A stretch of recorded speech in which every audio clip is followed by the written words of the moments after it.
This video is brought to you by Devout Decals, makers of reusable Catholic art for your home altar, your bedroom, and your home classroom. Today I have for you the prophetic visions of St. John Bosco. Here he had an encounter with a former student of his who had since gone on to his particular judgment, St. Dominic Savio.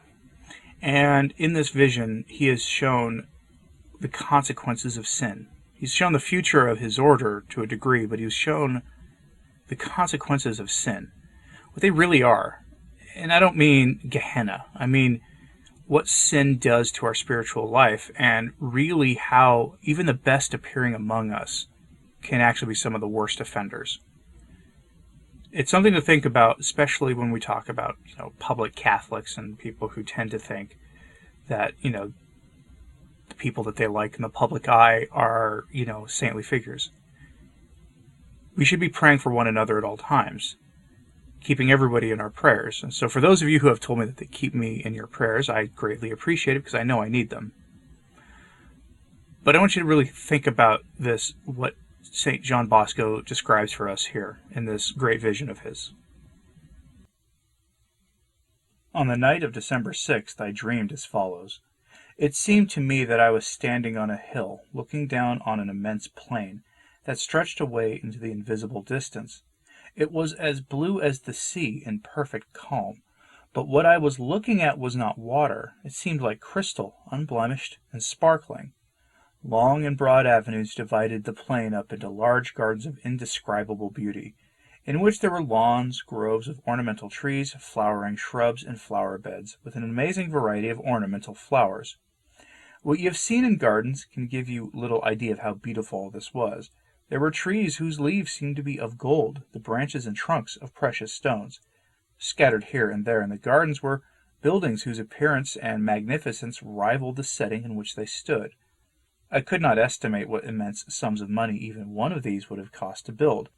The thought ran through my head, if I could build any one of these buildings for my boys, how happy they would be. As I stood there wrapped in wonder, the sound of sweet and entrancing music filled the air. All possible instruments seemed to be combining in wonderful harmony, and together with them choirs of singers. I then saw great numbers of people in the garden, some walking, some sitting, all radiantly happy. Some were singing, some playing instruments, and it was obvious that they derived equal pleasure from hearing the others as they did from the music they were making themselves. They were singing in Latin these words, "All honor and glory to God, the Almighty Father, Creator of the ages, who was, who is, and who will come to judge the living and the dead through all ages." There now suddenly appeared a great army of boys. Many of them I knew, boys who had been with me at the oratory or in one of our schools, but the majority I did not know. This endless line began moving towards me, as at its head was Dominic Savio, after him several priests and many other priests and brothers, each at the head of a group of boys. I did not know whether I was awake or dreaming. I clapped my hands together and felt my arms and chest in the endeavor to see how real was what I was seeing. An intense, brilliant light now shone all around. All the boys were radiant with happiness. It shone from their eyes, and their faces had a look of ineffable peace and contentment. They smiled at me, and they looked as though they were going to say something, but no word was uttered. Dominic now walked forward on his own until he stood close behind me. He stood there silently for a moment, smiling, and looked at me. How wonderful he looked! How exquisitely he was clothed! The white tunic which reached to his feet was interwoven with golden threads and sparkling jewels. Around his waist he had a broad red sash, also interwoven with precious stones of every color, which sparkled and glittered in 1,000 lights. Around his neck there was a necklace of wild flowers, but the flowers were made of precious stones, and the light they reflected lit up further still the beauty and dignity of Dominic's face. His hair, which was crowned with roses, hung down to his shoulders, and completed the quite indescribable effect of his total appearance. The others were dressed in varying degrees of splendor, all of which had their own symbolic meaning you would not understand. One thing they all had in common was the broad red sash around their waists. I thought to myself, what does all this mean? Where on earth am I? And I stood there silently, not daring to say a word. Dominic then spoke. "Why are you standing there as though you were dumb? Are you not the one I knew who was always so fearless, able to sustain persecutions, calumnies, and dangers of every kind? Have you lost your courage? Why do you not speak? Half stammering, I replied, I don't know what to say. Are you really Dominic Savio? Yes, indeed. Don't you recognize me? How is it that you are here? I have come to talk with you, Dominic replied affectionately. We spoke together so often when I was alive. You were always so kind and generous to me, and I responded to your love with my complete confidence and affection. Ask me anything you wish. Where am I asked. You are in a place of happiness, he replied, where all that is beautiful can be enjoyed. Is this heaven, then? No, whatever is here is of the earth, although improved beyond conception by the power of God. No living person can ever see or imagine the wonders of eternity. Would it be possible to have natural light more brilliant than this? Yes, quite possible. Look there in the distance. I looked, and a ray of light suddenly appeared, so penetrating and of such brilliance that I had to close my eyes, and I cried out in alarm so loudly that I woke the priest who was sleeping in the room nearby. I opened my eyes after a moment and said, But that is surely a ray of the divine light. No, even that does not give you any idea. In heaven we enjoy God, and that is in everything. I had by now recovered from my initial amazement, and was looking at Dominic as he stood before me. I said, Why are you wearing that dazzling white tunic? Dominic did not answer, but the choir of voices, beautifully sustained by the many instruments, sang in Latin. They had their loins girt, and have washed their tunics in the blood of the Lamb. What does the red sash you wear mean? I then asked. Again Dominic did not reply, and a solo voice sang the words, They are virgins, and they follow the Lamb wherever he goes. I then realized that the blood-red sash was a symbol of the great efforts and sacrifices made, the quasi-martyrdom suffered, to live a completely pure life. It symbolized also the spirit of penance, which cleanses the soul of its faults. The dazzling white of the tunic represented a life from baptism to death without any serious rejection of God. My eyes were drawn to the serried ranks of boys behind Dominic, and I asked him, Who are these boys, and why are they all so radiant and resplendent? The answer came from the boys themselves, who began to sing in wonderful harmony, These are like the angels of God in heaven. Dominic, although the youngest, was obviously the leader, standing out well ahead of them. I therefore asked him, Why is it that you take precedence over the others? I am the oldest. But you are not, I replied. There are many here much older than you. I am God's ambassador. The meaning of what it was all about suddenly dawned on me, and I hastened to say, Let us talk about what concerns me and my work. Perhaps you have something important to tell me. Speak to me of the past, present, and future of our work and of my dear sons. With regard to your past, your congregation has clearly done much good. Look over there at the great gathering of boys. I looked and said to him, How many they are, and how happy. Look at what is written on the entrance to that garden, said Dominic. I looked and saw written, Cilician Garden. All those there are Cilicians, or those who have been educated by you and your sons, or who in some way or other have been sent on the way to God and their salvation made really possible. Count them if you can, but they would be many, many more still, if only you had greater faith and confidence in God. I heaved a great sigh on hearing this admonition, and determined to set no limit to my trust in God for the future. Dominic then held before me a magnificent bunch of flowers. They were roses, violets, sunflowers, lilies, sprigs of evergreen, and, most unusual for a bouquet, ears of wheat. He offered it to me and said, Look. I am looking, I replied, but I don't understand a thing. Make sure that all your boys have it, and that they defend it fearlessly against anyone who would try to take it from them. With these flowers secure in their possession, they can never fail to be happy. I still don't understand. Please explain.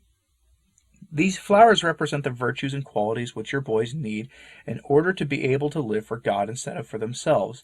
The rose is the symbol of love, the violet of humility, the sunflower of obedience, the gentian of penance and self-discipline, the ears of corn of frequent communion, the lily of purity, the sprigs of evergreen of constancy and perseverance.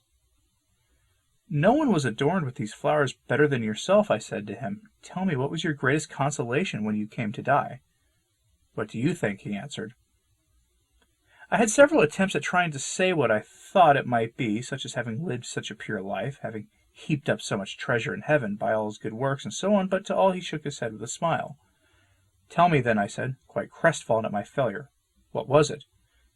What helped me most and gave me greatest joy when I was dying, replied Dominic, was the loving care and help of the great Mother of God. Tell your sons not to fail to keep close to her while they were alive. But hurry, the time is almost up. What about the future? I asked. In this coming year you will have great sorrows to bear. Altogether 8 of your sons will die. But be of good heart. They will leave this life for heaven. God is always with you and will give you other sons equally worthy. What about the Cilician congregation? God has great things in store for it. This coming year something will begin which will stretch out to the whole world, from north to south, from east to west. This is only one of many great developments of the future. However, this can only be so on condition that your sons keep to God's way and plan and not their own. If your priests can be faithful to the mission and way of life God has shown you, the future of the Cilician congregation will be an extraordinary one, and there will be no counting the number of those brought to God through it. There is one further very important condition, however, and that is that you all remain ever close to the great Mother of God and ever proclaim fearlessly by your example the dignity of a pure and chaste life which is so pleasing to God. What about the church in general? I then asked. What is in store for the church God alone knows. These are things he reserves to himself, and they cannot be communicated beforehand to any created being. And Pius the Ninth? I asked. This much I can say. He will not have to endure on earth much longer. God will reward him for his faithful service. The church will not be submerged by present difficulties. What about myself? I asked. You have many sorrows and difficulties ahead of you yet, but hurry, as my time is almost up. I stretched out my hands to detain him if I could, but they grasped only the air. Dominic smiled and said, What are you trying to do? I don't want to let you go, I said. But are you bodily here? Are you really my son Dominic? This is how things are. If in God's providence someone who is dead has to appear to someone still alive, he is seen in his normal bodily appearance and distinguishing characteristics. He cannot, however, be bodily touched, since he is a pure spirit. He retains this bodily appearance until he is reunited with his body at the resurrection. One last thing, I now said. Are all my boys living as children of God? Tell me something that will make it possible for me to help them more. You can divide your boys into 3 groups, Dominic replied, and these 3 sheets of paper indicate how. He handed me the first one. On it was written in large characters, Unconquered. This sheet contained the names of those who had never been overcome by evil. They were very numerous. I saw them all before me. Many of them I knew. Many I saw for the first time. I saw how they lived their lives for God fearlessly and unflinchingly, in spite of the enormous difficulties and dangers they encountered. It was as though they were traveling along a road and were being continually ambushed. They were greatly hindered and tormented by the barrage, but never brought down or wounded. Dominic then gave me the second sheet, on which was written in large characters, Casualties. On this sheet were the names of those who had seriously offended God, been badly wounded on the journey, but had regained their balance and healed their wounds with a good confession and communion, and were trying to press on again, although some showed signs of being discouraged by their experience. They were more in number than on the first sheet. I saw them all, and once again recognized many of them. I held out my hand for the third sheet, on which I could see written the words, Overcome by Evil. On the sheet were the names of those who had rejected God by serious sins and were continuing to do so, content to remain deprived of his friendship. I was very anxious to know who they might be, and attempted to take the sheet from Dominic. Wait a moment, he said to me earnestly. When you open this sheet, a terrible stench will be given off, which neither you nor I could possibly bear. It is likewise intolerable to the angels of God and God himself. How can this be? I said, the angels and God being pure spirits. It means this, he replied, that just as you seek to put the greatest distance possible between yourself and what nauseates you, so those who reject God by serious sin are separated from him more and more. He then gave me the sheet, saying, Look at it and try to make good use of it for your sons. Never forget the bunch of flowers and try hard to make sure that all have one and never let it go. So saying, he receded from me into the others who were grouped behind him. I unfolded the sheet, and I did not see any names, but in a flash I saw before me all those whose names were written. I looked at them with a heavy heart. The majority of them I knew. They belonged to the oratory or other of our schools. Many of them were normally regarded as good boys, and some even as being among the best. Such they were far from being. When the paper was unfolded, there arose from it such a horrible stench that I was completely overcome. My head throbbed agonizingly, and I began to vomit so violently that I thought I must die. Everything became dark, and the vision was no more. A piercing flash of lightning tore across the sky, and as its frightening crash of thunder reverberated in my ear, I awoke trembling with fear. The stench was still present in my room, clinging to the walls and furniture, and remaining there for several days. Thus repugnant to God is the very name of those who reject him and surrender themselves to the horrors of self-indulgence. Whenever the memory of that stench comes back to me, I am seized anew with pain and nausea, and I can with difficulty prevent myself from vomiting. I have spoken with some of the boys whose names I saw written on the list, and I know for certain that what I saw in the dream is only too true. And that is the vision of St. John Bosco of the consequences of sin. Not just in an eternal sense, but on what it does to our relationship to God. What sort of effect it has on us spiritually, on our souls. The stench of a sort of spiritual decay and spiritual rot. Something to consider in our time when we don't take sin all that seriously. Easter season may seem like an odd time to talk about sin and the consequences of sin, but let us remember, we must always be going to confession. So if you've been delaying going to confession, as you need to, then make an effort to go. Hope you found this helpful. Let me know what you thought of this in the comments, please. And as always, pray for the church. I'm Anthony Stine. Ave Maria.